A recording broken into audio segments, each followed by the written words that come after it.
Hey guys, Tyler Ansman here with Tyler Ansman Performance. So today we're going to talk about the use of extensive plyometrics for the upper body for pitchers.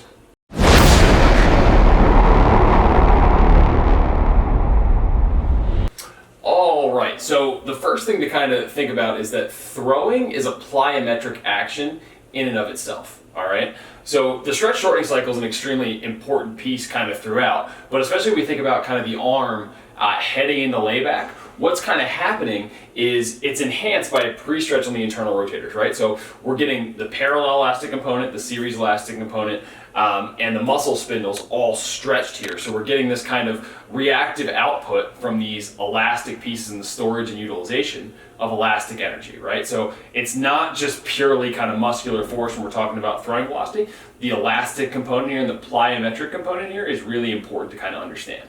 All right, so overhead throwing, it's the fastest movement in sports. So we've got rotational angular velocities up to about 7,000 degrees per second, and this is specifically through internal rotation.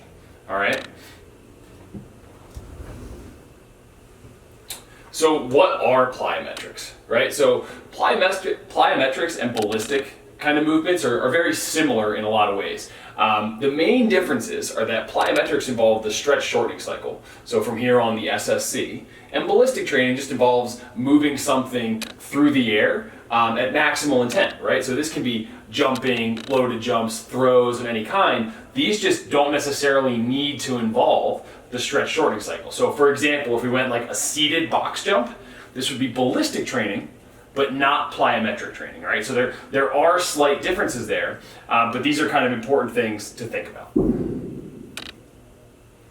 So one of the really kind of big benefits of ballistic and plyometric type training is that there's no deceleration component to this in terms of like the concentric action, all right? So when we're lifting a weight, even if we're doing this as fast as we possibly can, like let's say a bench press at maximal effort, right? And we're going as fast as we can, we actually have to decelerate about halfway through the movement and then till the end because we're gonna hold onto the bar. We're not actually gonna let it go.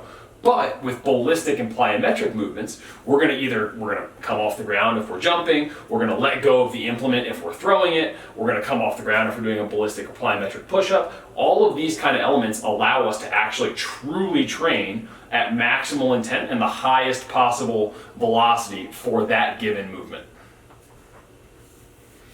All right, so we can kind of divide plyometrics into fast and slow based on how they utilize the stretch shortening cycle. All right, so the slow stretch shortening cycle type movements involve about 250 milliseconds. Generally, this is noted in ground contact time. This can be a little bit different with some of the movements that we're going to talk about, so we'll kind of get into that, but 250 milliseconds is kind of the number to keep in mind here. So if it's faster than that, it's a fast stretch shortening cycle movement. Slower than that, it's a slow stretch shortening cycle movement. So we can kind of think about this in common things that we're familiar with, right? So a counter movement jump may take, as long as 500 milliseconds. 400 to 500 milliseconds is pretty common for a counter movement jump. Whereas sprinting, we're talking about 80 to 90 milliseconds. So really, really quick kind of ground contact times. And so those are just kind of really easy examples of fast versus slow stretch shortening cycle movements in the lower body.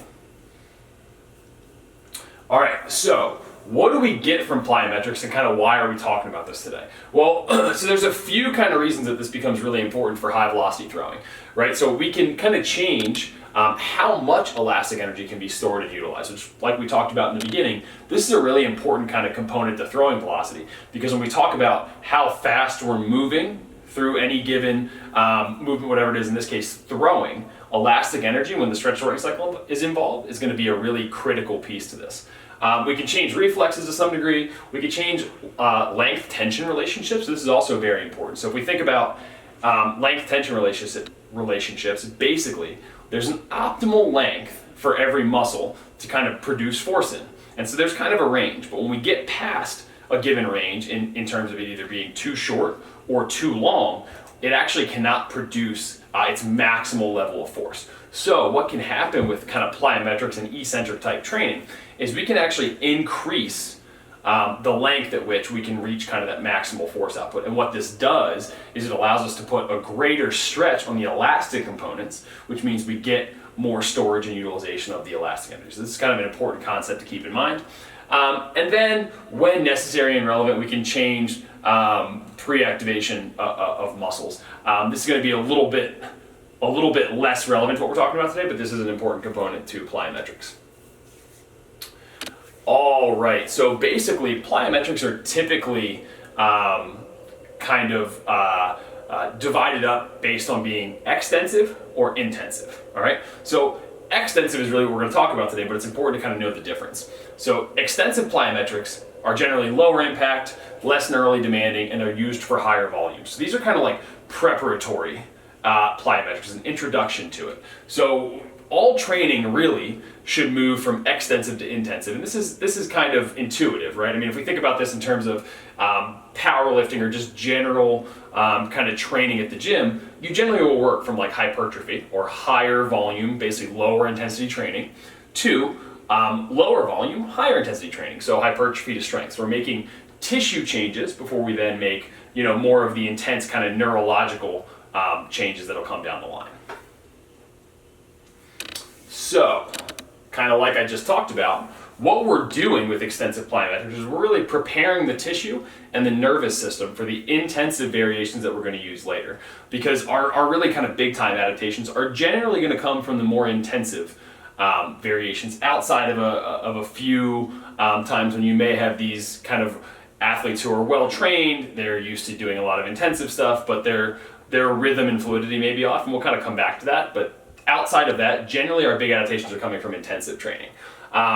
So the higher output associated with the concentric action during the SSC movement is really the result of loading the elastic tissues like we talked about. All right, so we want to kind of get them prepared. So during the eccentric portion, right, it's stored in the series elastic component, and then it's released when the muscle shortens. So if we think about kind of the series elastic component is the tendon, if we think about when that muscle, all right, is acting basically isometrically or lengthening very, very slowly, what's happening is we're getting a good stretch along that tendon, all right? And then as that kind of muscle begins to then shorten again, so does the series elastic component, and we get this elastic return.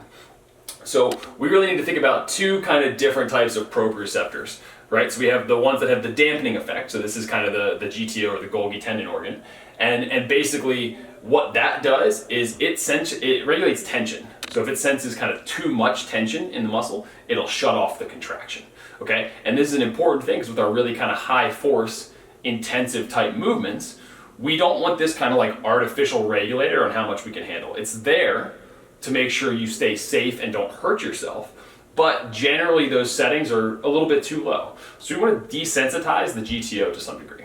Now, the other one is the muscle spindle. And this is really important because this regulates stretch. So this is kind of the stretch reflexes associated with the muscle spindle, all right? And so when we get this kind of high velocity or large magnitude stretch, the muscle spindle is regulating that, and what it's doing is it's saying, okay, this stretch is happening, it's time for this muscle contraction to happen to keep the stretch from going any further. So it's going to return those elastic components to their kind of optimal or resting length. And so what happens then is we get that shortening happening really quickly, and we get this really powerful return of elastic energy, okay? So we want to desensitize the GTO to some degree, and we want to maintain the sensitivity of the muscle spindle, all right? So that's kind of really where we're going with preparing the tissue and the nervous system for intensive plyometrics.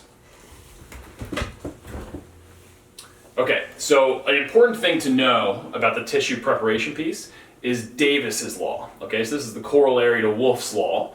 And basically what Davis's law talks about is how soft tissue remodels. So this is really kind of the SAID principle in action, specific adaptations to impose demands. Okay, so basically how we load our tissue determines how it's going to adapt, which again is pretty intuitive. So if we're not doing any type of plyometric action, then we go and try to do intensive plyometrics all of a sudden with having done nothing but either kind of be sedentary or just lift heavy weights, which is a totally different kind of action, then we're not going to be prepared. That tissue is not going to be optimally prepared to either benefit or to kind of minimize our injury risk. So we really want to kind of keep this in mind when we're doing our extensive plyometrics, and this is really one of the big reasons we want to take advantage and respect Davis's law.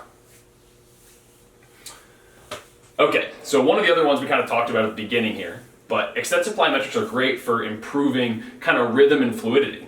All right, and so when we're trying to maximize output, right, it's really important that in complex movements, the sequencing of movements is kind of where we want it to be, right? If that's off, we're not going to be able to maximally take advantage of the kinetic chain, okay? So the other piece is elastic energy really can't be stored indefinitely, so the transition, right, between the eccentric and concentric must be smooth and quick, right? Because as it says right here, the half-life of a cross bridge is 120 to 150 milliseconds. That's really not very long, and we need those to be formed to kind of give us that muscular force. All right, that's gonna help us kind of impact that concentric action as well. So the last kind of piece here is to gain familiarity with the movements. All right, when we get to a maximal kind of intent movement, we want to be already familiar with it. We don't want it to be a new one. Right? This would be, basically if we're trying to do maximal output in a lower body movement in the weight room, we're probably going to choose a really simple movement we're familiar with, like a front or back squat or a trap bar deadlift or something along these lines. We're not going to choose some brand new, really complex unilateral movement that we can't maximally kind of produce force or velocity in. Okay, the same thing is kind of true when we're talking about plyometrics, right? We don't want novelty when we're trying to do intensive stuff. We want something we're familiar with so we can kind of put maximal intent behind it, maximal output, and kind of create these maximal adaptations. If it's novel, we're not going to be able to maximally exploit these. So let's get to practical adaptation or application. How do we actually utilize this? So we just have a couple of kind of quick examples here for the upper body. But basically this is going to be how we kind of work from extensive to intensive and kind of what we're thinking about as we're doing this, okay? So the first example might be kind of a one-arm med ball throw. So in the beginning, we're gonna start very low amplitude and very light, all right? And then kind of as we go through this, we'll increase the amplitude, we'll be going slightly heavier, and then again, we'll kind of add velocity to this. But you wanna make sure that the athlete's staying relaxed and fluid as they're going through this, right? Because in general, we'll work light to heavy, simple to complex, and low velocity to high velocity, all right? So that's kind of how we're gonna go through here as well. This kind of fits with kind of all of our training. That's kind of the model we'll work through, and the same is true for extensive plyometrics. So the next we'll go to is wall repeated chest passes for time, okay? So basically we'll just kind of increase the time here. I wouldn't go much past kind of the end range of the ATP, CP system, so we're talking like about 10 seconds is maybe as high as I would go. But you can start lower, 4 to 6 seconds, and kind of go from there. And this is going to basically, when we're going, wall chest passes for time, they're really not like having gravity add to the impact of the ball coming back to them. It's really just coming back from the wall. So it's not going to be crazy intense. So how do we make this more intense? We go to a supine position, and the kinetic energy of gravity is now added to this. And then you can go from there, you can add velocity to the drop, you can add load to the ball. All of these different things are kind of good ways to start, but this is a good way to introduce it. And then another one, this is kind of for the more advanced guys, but this is where we may start in the beginning of an off season with extensive plyos, oscillating plyo push-ups. I've posted about this quite a bit. But basically what we're doing now is probably, this is like our most intense, extensive variation from these examples.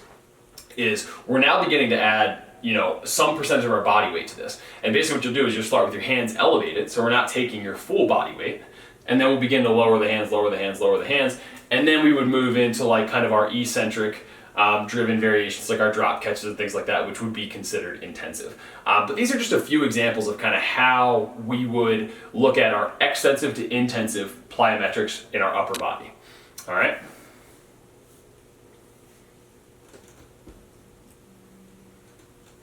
All right, so another important thing to note is I'm not suggesting that plyometrics are the only piece that's important to a training program, right? Obviously, strength and other fitness qualities are still super important. This was just a specific subject that we're discussing today. So don't disregard any of those other pieces. It's really all going to be kind of individualized in terms of how important one piece is relative to another. This was just how we kind of view extensive plyometrics in the upper body. All right, so if you have questions or you're interested in remote training or in-person training, feel free to reach out. There's my email. You can also drop a comment or question below if you have anything. Don't forget to subscribe to the channel, and feel free to reach out if you have any questions. Thanks for watching.